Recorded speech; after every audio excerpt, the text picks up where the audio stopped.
Ce matin, je voudrais que l'on partage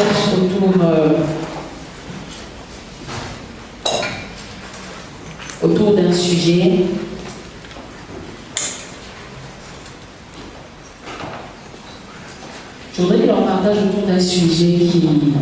qui me hante depuis un certain temps. C'est une pensée, cette pensée, c'est la pensée du souvenir. Est-ce que tu peux dire à ton voisin le souvenir? Pourquoi le souvenir? Pourquoi il faut se souvenir? Ce sont des questions qui sont montées dans mon cœur alors que j'étais en train de réfléchir à comment faire pour ne pas oublier certaines personnes. Je réfléchissais comment faire, Seigneur, pour ne pas oublier certaines personnes. Comment faire pour ne pas oublier un service qui m'a été rendu. Comment faire pour ne pas oublier un sourire, une prière qui a été adressée en ma faveur. Comment faire pour ne pas oublier une bonne œuvre qui a été posée en mon égard. Parce que ça me tient à cœur. Je voudrais vraiment garder chaque détail de chaque personne. Et pendant que je réfléchissais à ça, le Seigneur m'a poussé justement à méditer profondément sur le souvenir. C'est de ça dont je voudrais parler avec vous ce matin. Qu'est-ce que nous pouvons connaître du souvenir de manière générale? J'ai lu plusieurs définitions, et de toutes ces définitions que j'ai lues, je pus comprendre que le souvenir, c'était un fait, un événement ou une chose que l'on pouvait garder, soit physiquement ou en mémoire, de manière à ne pas l'oublier, de manière à s'en rappeler pour toujours. Et pendant que j'étais dans la recherche toujours de cette définition du souvenir, je suis tombée sur un mot hébreu qui m'a donné un sens un peu plus large du souvenir. C'est le mot chamar. J'espère que je prononce bien. Il n'y a pas des échos ici. J'espère que je prononce bien. Et ce mot m'a donné un sens plus large du souvenir qui voulait dire que le souvenir, c'est quelque chose que l'on garde, c'est quelque chose que l'on protège, que l'on surveille, c'est quelque chose sur lequel on veille.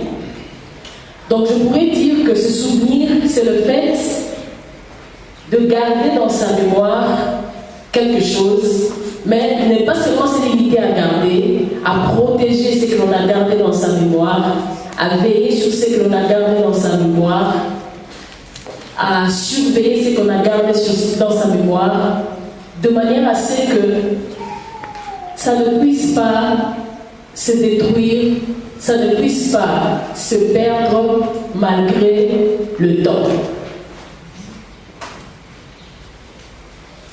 Donc, de manière définitive, la définition que j'avais donnée, c'est que un souvenir, c'est ce que l'on garde dans sa mémoire, c'est ce que l'on protège dans sa mémoire, c'est ce que l'on surveille dans sa mémoire, dans le temps, de manière à ne pas l'oublier.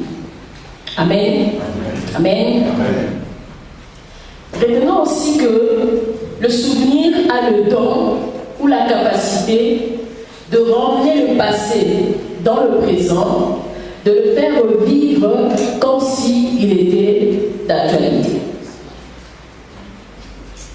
Donc le souvenir a la capacité de prendre le passé, de l'emmener dans le présent, de le faire revivre comme s'il était d'actualité.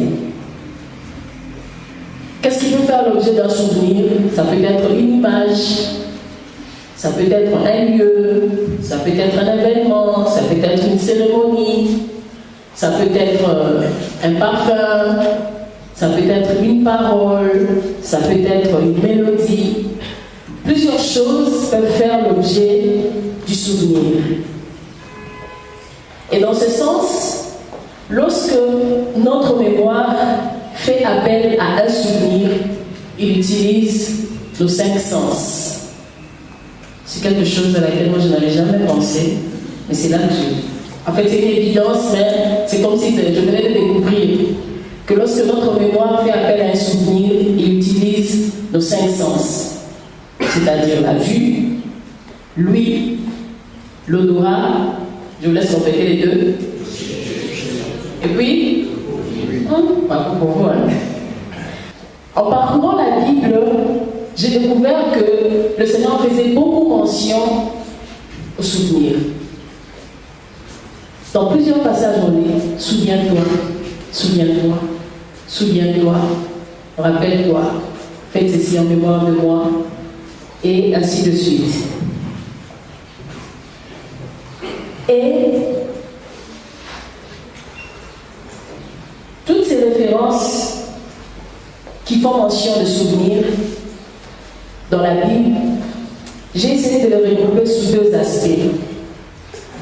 Le premier aspect, c'est celui où Dieu demande à l'homme de se souvenir, de ne pas oublier. Et le deuxième aspect, c'est là où Dieu s'engage, se promet de se souvenir d'un ensemble de choses envers l'homme.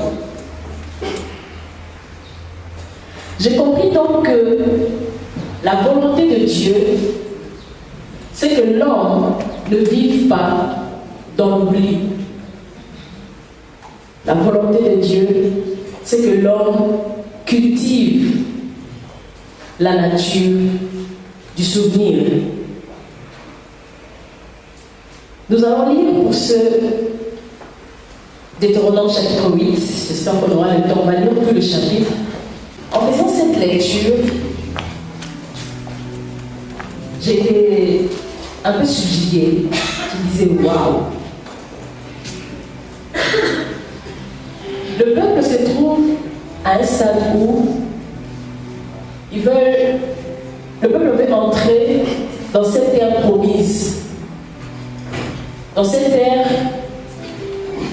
où coule le lait et le miel, dans cette terre qui symbolise la richesse, la bénédiction,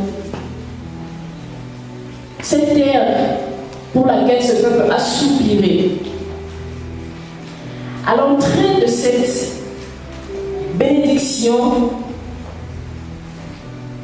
le Seigneur fait un serment à son peuple.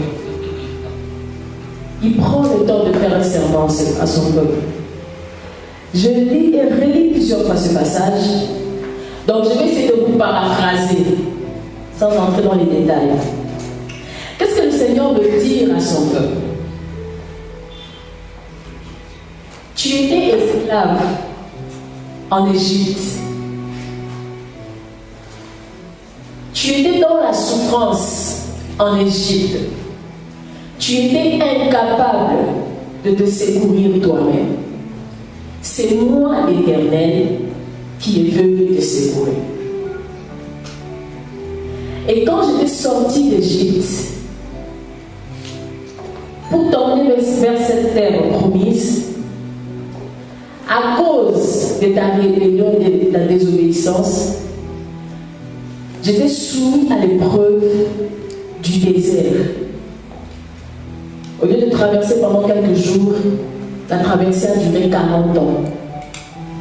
Et dans cette épreuve du désert, tu as été incapable encore une fois fois de te délivrer toi-même.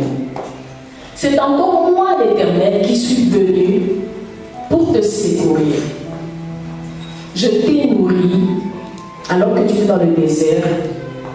Je t'ai vêtu alors que tu étais dans la souffrance. J'ai même veillé sur ta santé. Tu as marché pendant 40 ans et tes pieds n'ont pas enflé. Tu as marché pendant 40 ans, tu n'as pas eu besoin d'aller chez ta geste pour te faire refaire tes habits. C'est moi, l'Éternel, qui ai veillé sur tout ça. Maintenant que tu vas entrer dans ta bénédiction, n'oublie pas que ça ne dépend pas de toi. N'oublie pas que ça ne dépend pas de ta force. N'oublie pas que c'est grâce à moi, l'Éternel. Quand tu vas arriver là-bas, dans ta bénédiction là, quand tu vas voir ton bétail se multiplier, quand tu vas manger jusqu'à te rassasier, quand tu vas entrer en possession de tout ce qu'il y a comme richesse là-bas, n'oublie pas que tu viens de quelque part où tu n'étais rien. Et c'est moi, l'Éternel, qui t'ai soutenu. C'est moi, l'Éternel, qui t'ai secouru. Et là où tu vas là, n'oublie pas que ça dépend de moi.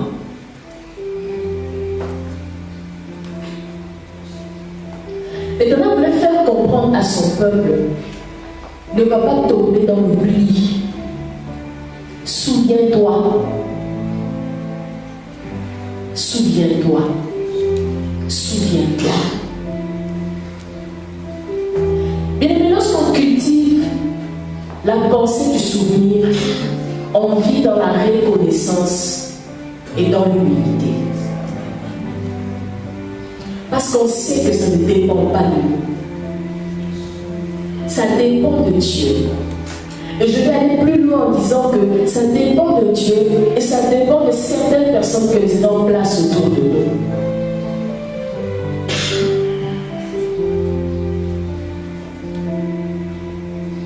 Le Seigneur te demande de cultiver la pensée du souvenir, premièrement, parce qu'il voudrait que tu vives dans la reconnaissance et dans l'humilité. Certainement que tu es à la porte d'une bénédiction. Certainement qu'une bénédiction est en train d'arriver à grands pas. Le Seigneur est là pour t'avertir.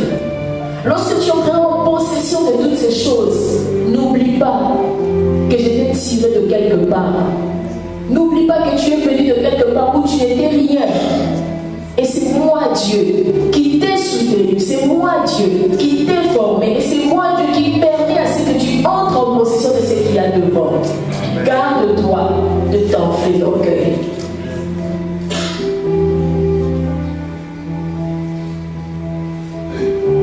Garde-toi de t'enfler d'orgueil.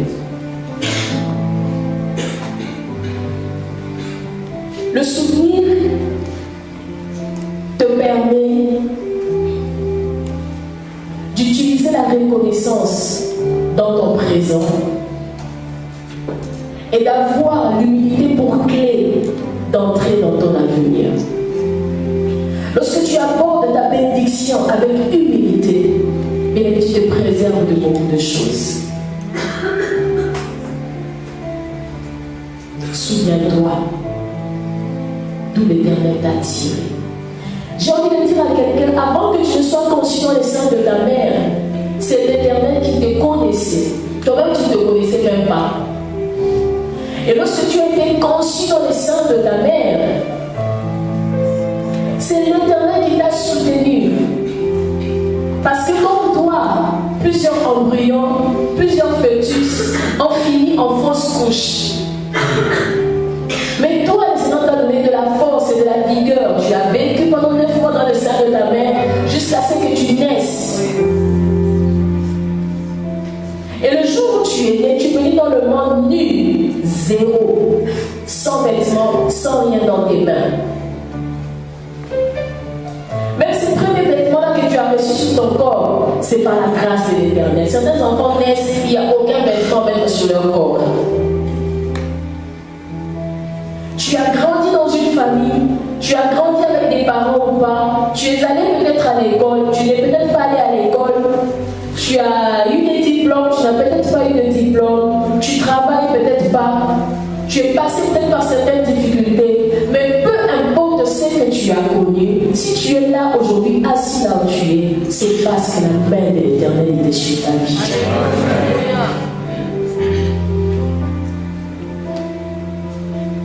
N'oublie pas, souviens-toi. La culture du souvenir te permet de jouir sainement des bénédictions que le Seigneur te donne. Lorsque tu sais que ça ne dépend pas de toi, bien-aimé, tu ne vis pas dans la folie.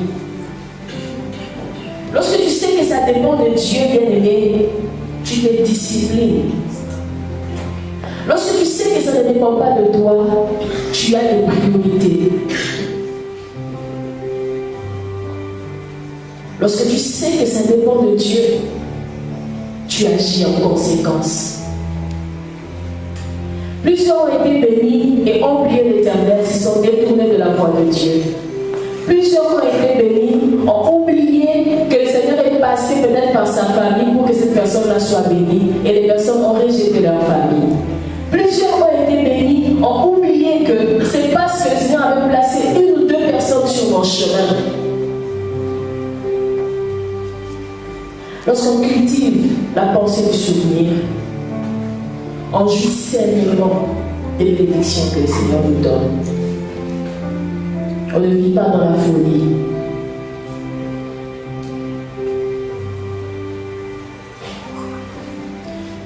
Je me rappelle de quelque chose que ma mère a l'habitude de dire. Tu prends le devant, tu mets derrière, le derrière, tu mets devant. Ça veut dire que tu deviens une personne hors norme. Il n'y a que toi et toi.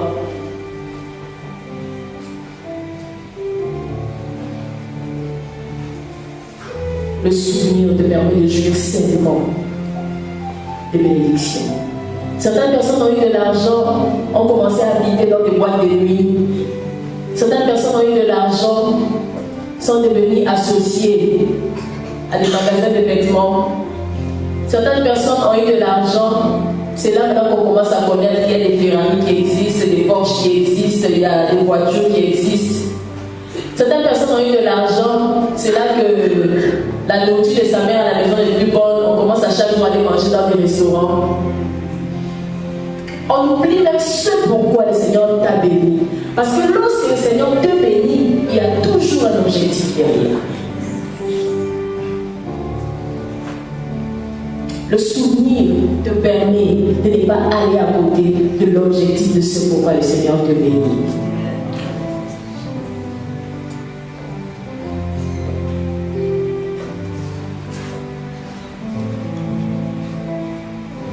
La pensée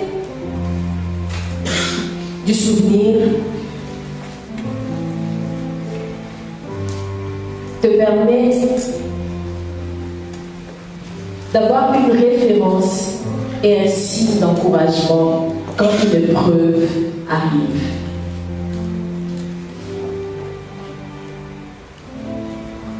Lorsque tu sais que ça ne dépend pas de toi, lorsque tu sais que j'ai été dans une souffrance et c'est le Seigneur qui m'avait soutenu, même si une autre souffrance se présente devant toi, tu seras serein.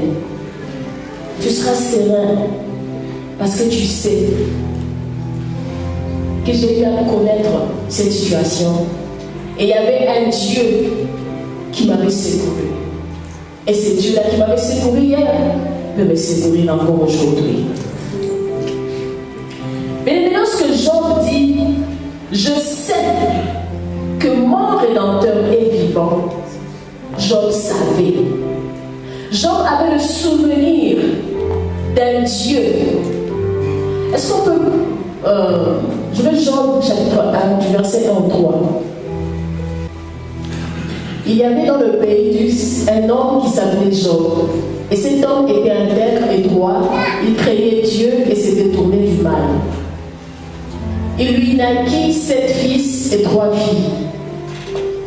Il possédait 7000 brebis, 3000 chameaux, 500 paires de bœufs, 500 ânesses et un très grand nombre de serviteurs.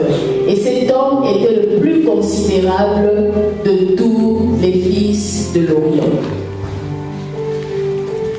Job savait qu'il était venu dans ce monde sans rien et que c'était par la grâce de Dieu qu'il avait pu acquérir tout ça. Bien aimé, 5000 bœufs, 500 ânesses, 500, tu fais comment si ce n'est pas Dieu? Job avait le souvenir d'un Dieu qui l'avait aidé à amasser tout ça. Et lorsque l'épreuve est venue, Job savait. C'est pourquoi il dit, je sais, j'ai le souvenir d'un Dieu qui a été mon partage. Donc peu importe ce qui se présente, je sais qu'il finira par se lever. Le souvenir te donne une référence et un encouragement face à une nouvelle épreuve qui arrive dans ta vie. Lorsque David va affronter Goliath, David a le souvenir du Dieu qu'il avait délivré face à l'ours, face au lion.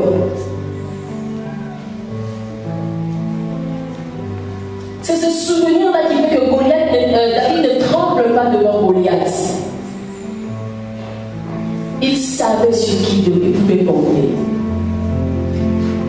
Le Dieu qui te délivre hier est capable de te délivrer aujourd'hui et aussi demain, si et seulement si tu gardes dans ta mémoire le souvenir de ce qu'il avait fait pour toi.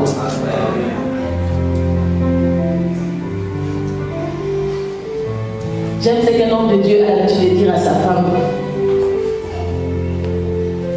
ma petite, ne crains rien. Ça va prendre, ça va prendre. C'est rien que les Congolais qui peuvent comprendre. Ne crains rien, ma petite, ça va prendre, ça va prendre. Notre Dieu l'a dit hier et même aujourd'hui. Et il n'a pas encore eu l'intention de changer pour demain.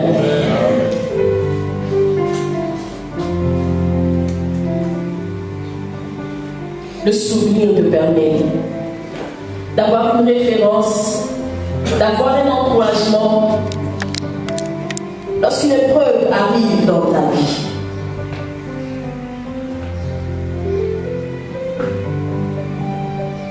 J'ai envie de dire à une personne en ces lieux que ça ne dépend pas de toi.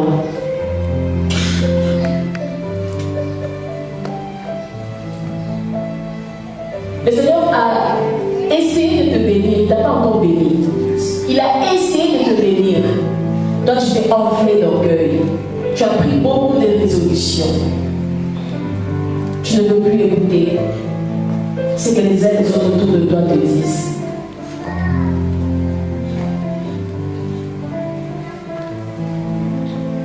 Ce matin, le Seigneur crie à ton cœur. Ce matin, le Saint-Esprit voudrait te parler. Espérons que tu changes ta vie. Ça ne dépend pas de toi. Ça ne dépend pas de toi. Tu es en Seigneur. Tu as pris des résolutions dans ton cœur. Tu penses que quelqu'un te dira que tu continues à arriver. Le Seigneur te dit, garde-toi de commettre l'irréparable. Tu périras. Périr pas forcément physiquement. Ce petit emploi sur lequel tu comptes peut périr. Garde-toi, dit l'Éternel des armées. Garde-toi.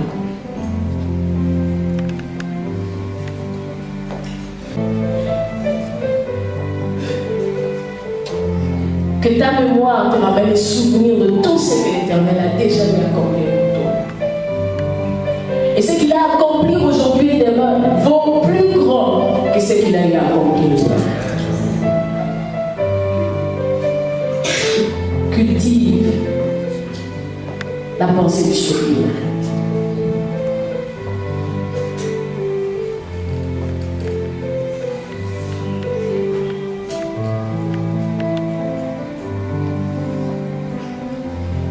Le souvenir te permet de marcher dans l'obéissance et dans la crainte de Dieu. Ça te maintient dans l'alliance avec le Seigneur. Je voudrais qu'on revienne à Deutéronome 8.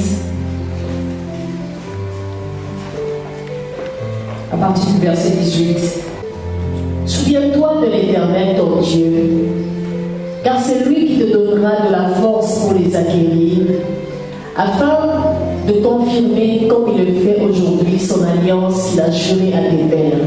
Si tu oublies l'Éternel, ton Dieu, et que tu ailles après d'autres dieux, si tu les sers et te prosternes devant eux, je vous déclare formellement aujourd'hui que vous périrez. Vous périrez comme les nations que l'Éternel fait périr devant vous, parce que vous n'aurez point écouté la voix de l'Éternel, votre Dieu. Et lorsqu'on te dit une telle chose, vraiment si tu n'obéis pas, c'est que tu es né pour mourir.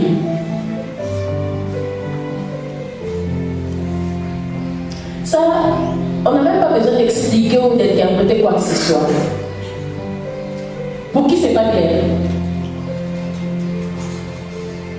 Pour qui c'est pas clair? C'est clair pour tout le monde. C'est clair pour tout le monde. C'est clair pour tout le monde.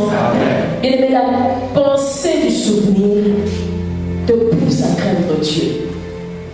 Parce que tu t'es dit que si j'ose, je vais périr. Mais non, l'humain est tellement incrédule que malgré ça, on vit quand même dans la désobéissance. On vit quand même dans l'orgueil. Oh bien, ça ne dépend pas de toi. Je sais pas, j'ai envie de revenir. Ça ne dépend pas de toi. Est-ce qu'il y a quelqu'un qui comprend? Je vous en supplie. Est-ce que tu comprends que ça ne dépend pas de toi?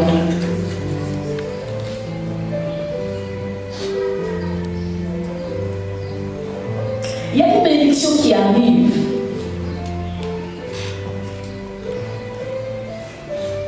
Il y a une gloire qui arrive dans ta vie. Si tu n'as pas la pensée de l'Éternel, c'est contre un mur que tu vas aller te jeter.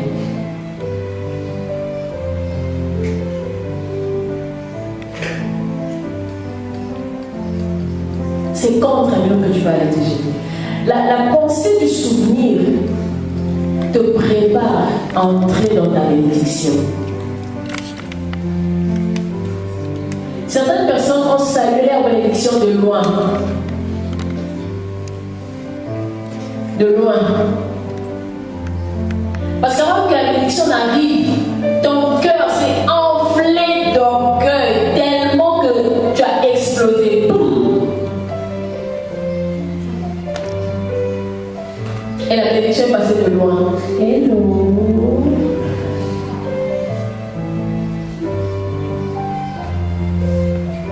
Souviens-toi que ça ne dépend pas de toi. Et Dieu est un Dieu fidèle. Lorsqu'il te dit souviens-toi, c'est parce que lui s'est engagé aussi à se souvenir de l'ensemble des choses qu'il a promis.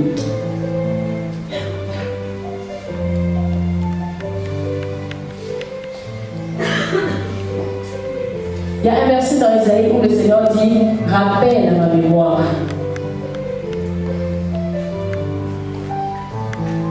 Donc si Dieu se dispose à se souvenir, et toi bien-aimé, de qui rien ne dépend,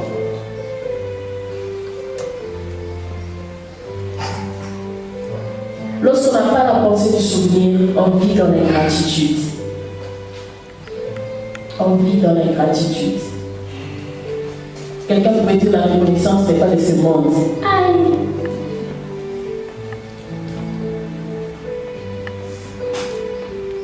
Il avait venu ce matin pour t'encourager à vivre dans le souvenir. Vivre dans le souvenir parce que ça te met dans une disposition de reconnaissance et d'humilité. Vivre dans le souvenir parce que ça te permet de jouir sainement des bénédictions que le Seigneur te donne, des bénédictions qui arrivent dans ta vie. Vivre dans le souvenir parce que ça te sert de référence lorsqu'une épreuve arrive. Vous savez, il m'arrive de voir, lorsque je souffre dans ma chair, de vouloir faire palabre à Dieu.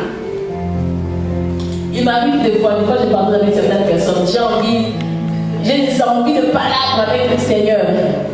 J'ai des envies de dispute avec le Seigneur. Pourquoi ci, pourquoi pas ça, pourquoi?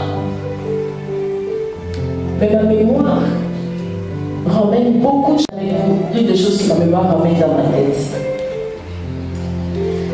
Ma mémoire me dit, est-ce que tu sais que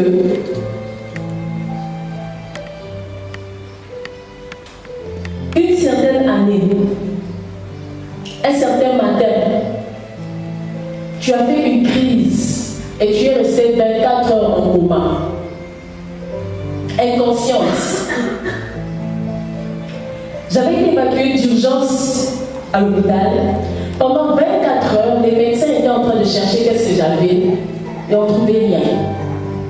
Mais j'étais là inconsciente. C'est pas moi inconsciente, en coma ou bien inanimée, je ne sais pas. Tout ce que je vous raconte sont des choses qu'on m'a racontées parce que j'étais au courant de rien. Ils m'ont fait tous les examens du monde. Tout était normal. Mais ils avaient quelqu'un devant eux là, en cadavre. Ma mère, c'est une femme de prière, c'est une femme de foi, c'est une femme qui a une certaine sérénité face à certaines épreuves. Mais elle dit que ce jour-là, sa foi a chancelé. Elle voyait sa vie partir. En plus, c'est une infirmière, donc elle peut détecter déjà certains signes quand je suis en train de mourir, quoi. Ce jour-là, la médecine était incapable de faire quoi que ce soit. Pendant 24 heures, de 6h à 6h. Bien évidemment, on m'a mis de sérum, on m'a mis de choses, pour faire quoi?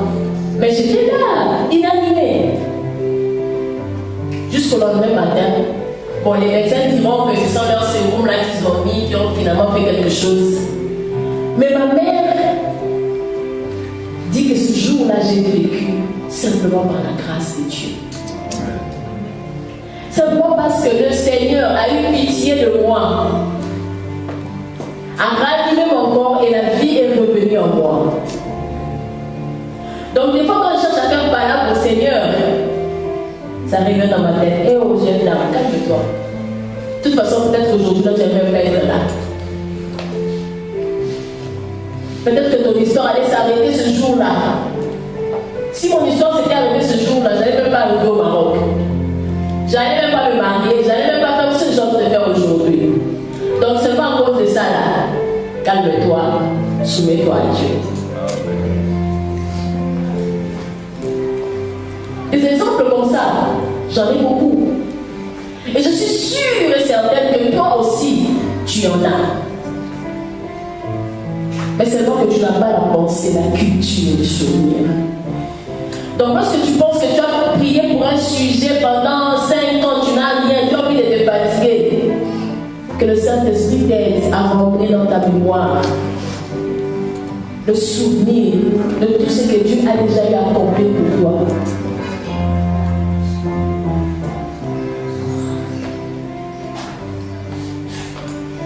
Ce voyage-là que tu es en train de chercher jusqu'à tu veux te fatiguer, tu veux te lasser. Tu es sorti de ton pays en catastrophe, tu ne savais pas que tu es venu au Maroc. C'est par hasard que tu as atterri ici. Et en arrivant ici, tu as développé maintenant des envies de voyager, d'aller en Europe, d'aller. Alors que tu ne savais même pas que tu es sorti de ton village là de qui veut Rome et Somatou là.